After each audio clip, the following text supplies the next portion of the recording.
కౌశిక్ రెడ్డి మన ముద్దురాజులను కించపరుస్తూ కొన్ని మాటలు మాట్లాడడం జరిగింది. అతను మాట్లాడి కూడా 24 గంటలు గడుపుతుంది. ఇప్పటికీ మన ముద్దురాజు సంఘాలు అతనికి ఒక అవకాశం ఇచ్చాయి.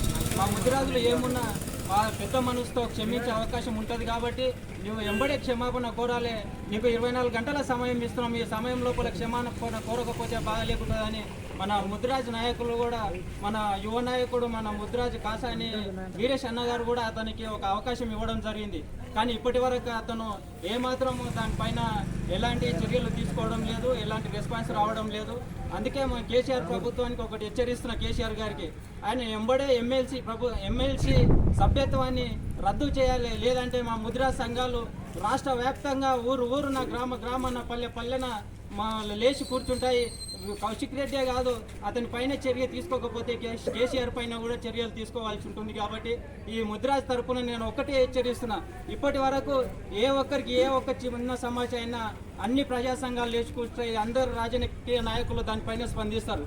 కానీ మన ముద్దురాజు విషయంలో వచ్చే వరకు ఏ ఒక్క నాయకుడు ముందుకు రావడం లేదు, ఏ ఒక్కరు కూడా స్పందించడం లేదు. ఇప్పటి వరకు అన్ని పార్టీల నాయకులైన అన్ని పార్టీల అధ్యక్షులను నేను అడుగుతున్నా, కాంగ్రెస్ నుంచి రేవంత్ రెడ్డి కానీ, బీజేపీ నుంచి సంజయ్ కానీ, మన టీడీపీ నుంచి ఒక నాయకుడు తప్ప వీళ్ళందరూ ఏ మాత్రం ఒక్కరు కూడా మన ముద్దురాజు పైన ఒక మాట స్పందించలేదు ఇప్పటి వరకు.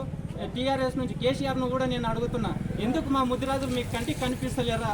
ఆయన అంత దుర్భాషలాడిన, అంత అనరాని మాటలు అన్నగాన్న మీరు ఎందుకు స్పందించట్లేదు ఇప్పటి వరకు? టీఆర్ఎస్లో మంత్రివర్గంలో కూడా ఏ ఒక్క లీడర్ కూడా ఇప్పటి వరకు స్పందించడం లేదు. అంటే మన ముద్దురాజుల పైన ఎంత కక్ష ఉంది అని మనం అర్థం చేసుకోవాల్సి ఉంటుంది ఈ విషయంలో. అందుకే మన ముద్రాజ్ సంఘాలు ఎక్కడున్న ప్రతి ముద్రాజ్ యువకుని, ప్రతి ముద్రాజ్ సభ్యుని నేను ఒకటే అడుగుతున్నా, మన పట్ల ఎందుకు ఇంత వివక్ష? రాష్ట్ర ప్రభుత్వమే కాదు, రాష్ట్రం మొత్తం మీద మన ఎన్నో సంవత్సరాలుగా స్వాతంత్రం వచ్చినప్పటి నుండి ఇప్పటి వరకు ప్రతి వర్గంలో ఎక్కడ తీసుకున్నా, ఎక్కడ పోయినా మన వర్గం ఎక్కడ ఉన్నా అణిచివేస్తున్నారు. కానీ మనకు ముందుకు వెళ్ళే అవకాశం ఇస్తలేరు. మనల్ని ఏ మాత్రమన్నా మన బాలబాలికలను రేపు చేసి ఇది చేసిన మా బహిరంగంగా వాళ్ళు దుర్భాషలాడిన ఏ ప్రభుత్వం మన పైన ఎలాంటి స్పందించడం లేదు. కాబట్టి ఈ చర్య మనం ఇప్పుడైనా ముద్దురాజులు మేల్కోవాలి. ఇప్పుడు కూడా మేల్కోకపోతే మనం ముందుకు వెళ్ళలేము. కాబట్టి రాష్ట్ర ప్రభుత్వానికి తెలిసేలా ఈ కౌశిక్ రెడ్డి చేసిన ఈ దుర్భాష మాటలు మా కేసీఆర్ చెవులో పడేంత వరకు, ఆయనకు తెలిసేంత వరకు మనం ధర్నాలు చేస్తూనే ఉండాలి, అడుగుతూనే ఉండాలి, కొట్లాడుతూనే ఉండాలి.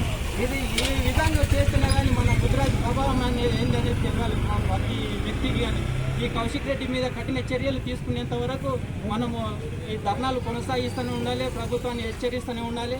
కేసీఆర్ ఎంబడే దీనిపైన స్పందించి ఆ కౌశిక్ రెడ్డి పైన చర్యలు తీసుకొని ఆయన ఎమ్మెల్సీ సభ్యత్వాన్ని ఎంబడే రద్దు చేయాలని కోరుతున్నాను. జై ముద్దురాజ్.